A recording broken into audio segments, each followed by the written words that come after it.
đã đi rồi tập đó của tụi khen còn đi tụi tao này cái đời thầu quả giống đó chờ chồng cho mấy tụi họ cho tao là muốn chỉ cả cái kia rồi có gì còn đi xuống tao này cái đời cái kia nó họ để cái kia là thì muốn chỉ cả thì tụi đi đâu rồi anh đi đâu mà đi đánh chỉ cả đi rồi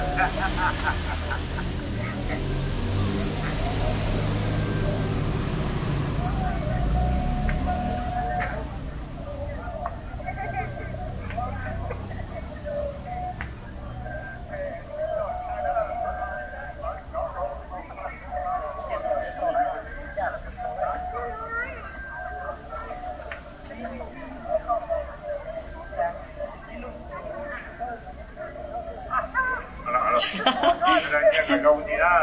cái này cho tí từ mộtทุกวันnày rồng câu rồng đầu,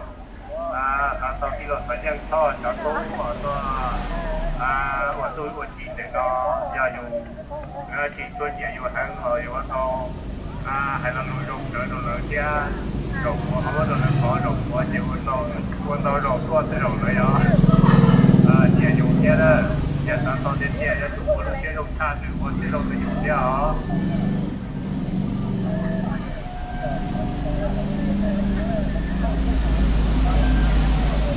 Nó thứ mũi lử cho có là lử đây là lử khâu khá nó khá lò còn là lúc bí rồi đó cái gì khởi đầu gì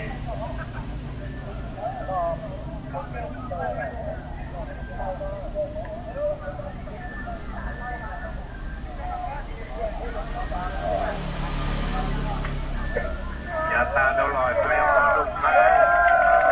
cái quân tê bên châu đó nhà ta đâu rồi em bỏ nông lái vào hôn nặng thế rồi nó đi em bỏ cái lúc không muốn tiền kia để gia tu năng là đó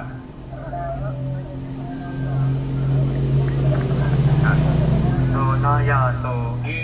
to tôi ho đó để như bọn pháp buồn cả đây về tới đây là cảnh sát tỏ chỉ ngủ rồi to tuổi tư lời do tất cả lo đồ đại tao để vô bỏ ta chỉ vì hệ gì cháu cũng cho tú nó chỉ thấy tụ rồi tụ bà tụ tư là giờ lên chuyện đóเลยmà hai giờ không đủ mua chứ cú nó màยังgiờ vì hệ gì cái phóng nó hay là rồi đây đó mua tụ tiền đây mua tụ bao nhiêu cú nó giờ mua tụ bao nhiêu nó cú á thì tàu thì nó sẽ lại rồi lại một bát